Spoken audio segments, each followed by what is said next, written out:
I'd like to introduce Representative Mark Smith. Thank you.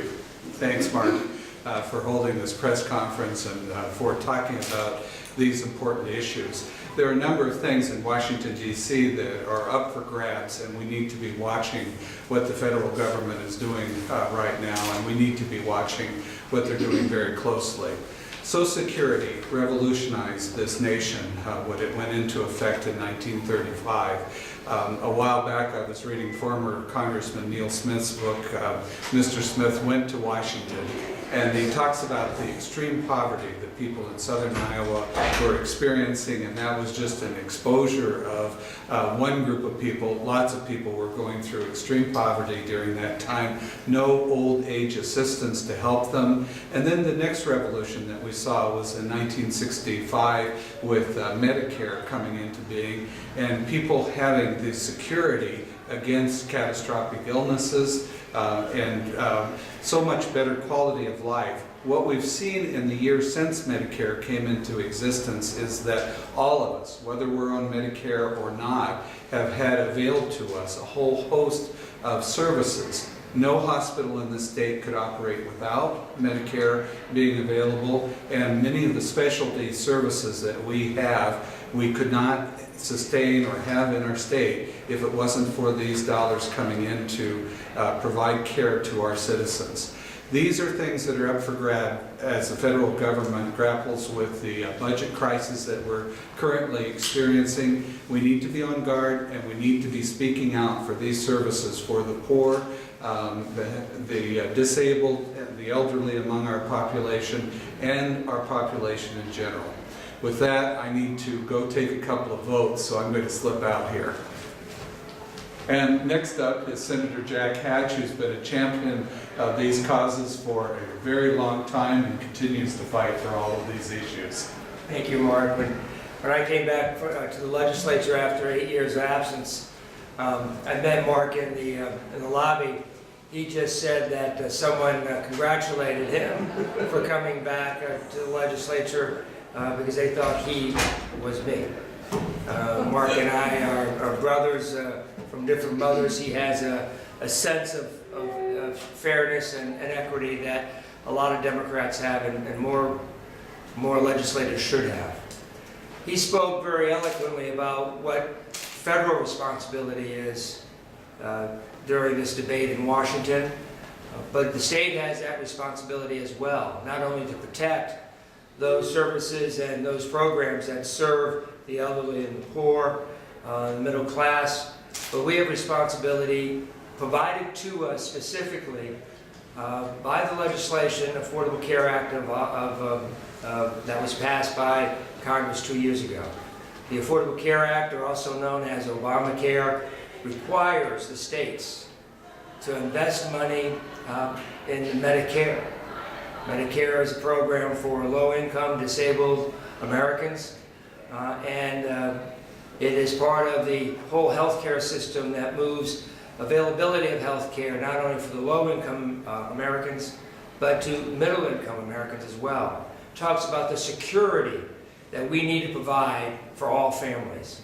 The economic security, so we don't have to worry whether or not, if we lose our job, are we going to lose health care. Whether or not we want to move to another job, but we can't because the health care we have is sufficient enough, and they're afraid they will lose it in between the two jobs that they have. So the responsibility of the state is just as important as our discussions about the deficit reduction discussions going on in Washington. And here we have a governor who says we can't afford to expand Medicaid to a host of new Iowans. About 200,000 Iowans who are presently uninsured will be available and expected to be enrolled in an expanded Medicaid program. But the governor says we can't afford it and it's not sustainable because we can't trust the federal government, even though the federal government has never, ever defaulted on one payment on Medicaid since its inception in 1965. We can talk about our responsibilities of being fiscally responsible, and we are, but we also know that as a nation, we have a responsibility to the people who actually live here. And health care is not an option anymore to us. It's a right. It's no longer a privilege to those who have the resources to obtain it. It is a right as a citizen of this country, as a right as a citizen of this state. So we understand the responsibility that my colleagues have and that the governor has in ensuring that as many Iowans as possible get health care. And as the debate goes on in Washington regarding whether or not there are services that are going to be cut or not, there's one thing that is in law right now, and that is in the sequestration debates. Medicaid and Medicare are not on the table. They have been secured by this Congress and by the President as not being up for cuts. Now that doesn't mean between now and when those cuts go into effect that our legislators in Washington won't start looking at this as a possible avenue to cut. We have to make sure that that would be fiscally irresponsible and morally wrong to go in and cut programs that go to the heart of keeping a family stable. It goes to the heart of keeping a community safe, and goes to the heart of the principle that we we feel so closely, and that is just being fair, that in something like health care, it doesn't matter if you're young or old, rich or poor, in this country, in this state, in our communities, those services are protected, and that we could feel more secure with the passage of the Affordable Care Act, and more secure after this state engages in an investment in providing accessible health care to all Iowans. Thank you for putting this on. Our colleagues are waiting for us to have more voices.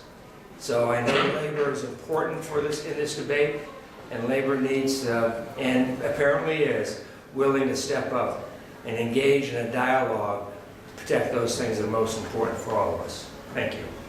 Thank you, Senator. I'd like to thank Representative Smith and Senator Hatch for their remarks. It is now my pleasure to introduce the Executive Director of the Iowa Citizens Action Network, Sue Dinsdale.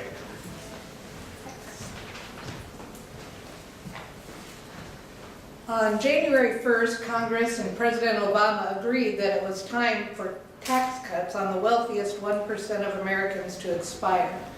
The last-minute agreement to step back from the fiscal cliff was a step in the right direction, but it left key budget issues unsettled, crucial safety net programs at risk, and the ferocious debate continues over spending cuts and taxes.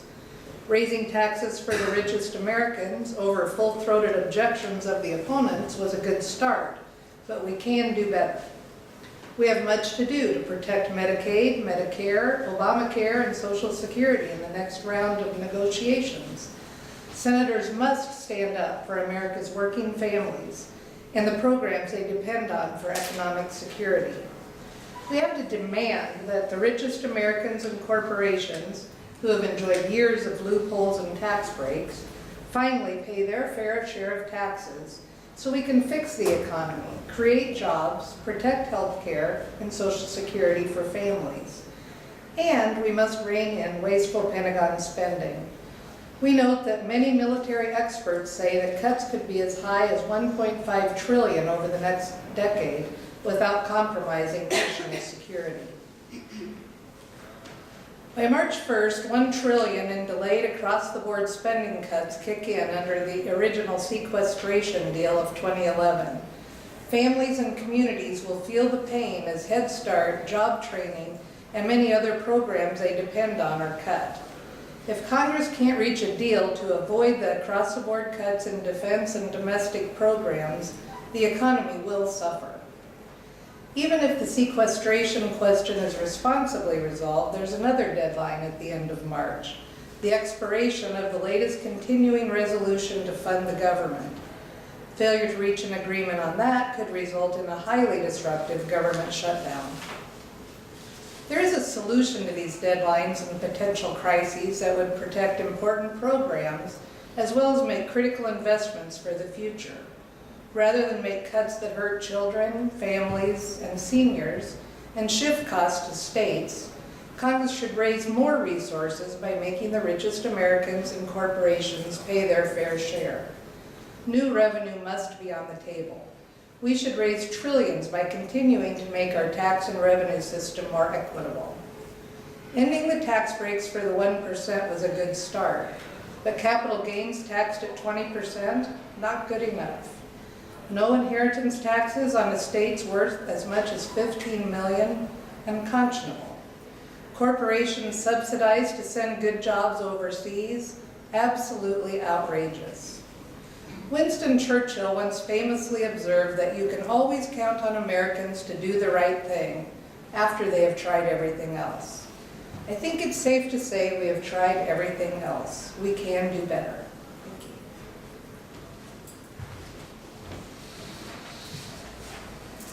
Thank you very much, Sue.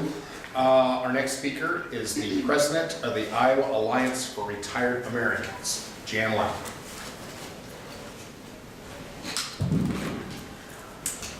Thank you, Mark.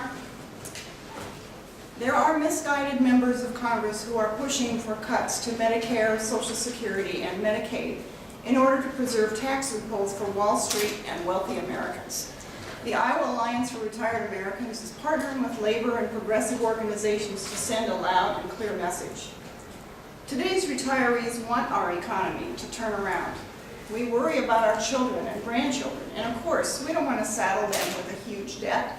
But there's a right and a wrong way to do this. The wrong way is to continue giving tax breaks for yachts and corporate jets, or allowing big corporations like General Electric to avoid paying any taxes while cutting Social Security, Medicare, and Medicaid. First of all, Social Security did not create our nation's fiscal problems, nor should it be used to fix them. The current debt situation should not be political cover for attacking Social Security. Cutting benefits and raising the retirement age will result in extreme economic hardship for current and future retirees. Raising the retirement age would be especially difficult for workers in physically demanding blue-collar and service sector jobs. This idea is based on the notion that Americans are living longer, but not all Americans are living longer. Statistically, it is wealthier and whiter Americans.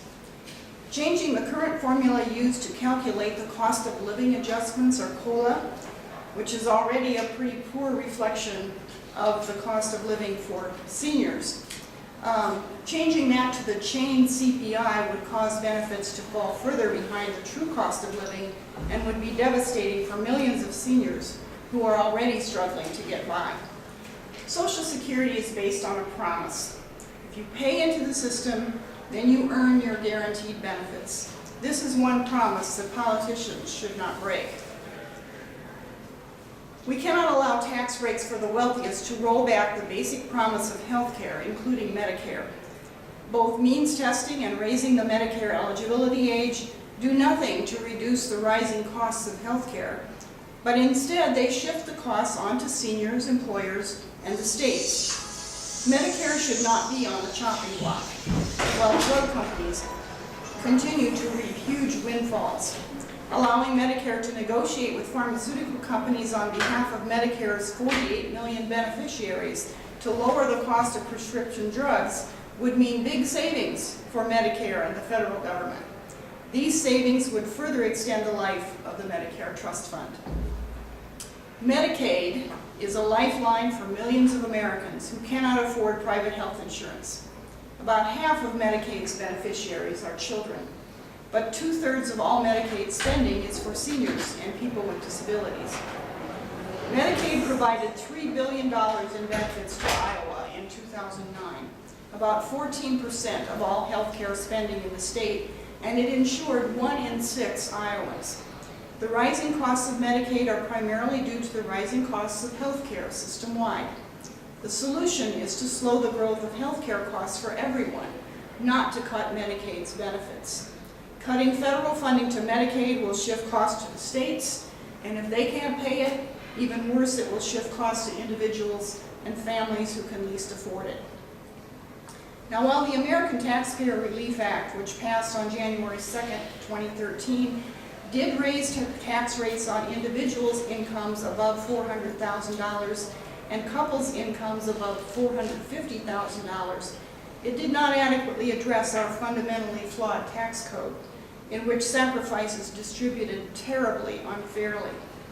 We need to close tax loopholes for the richest 2%, that's individuals making more than $200,000 a year and couples making more than $250,000, through tax reform.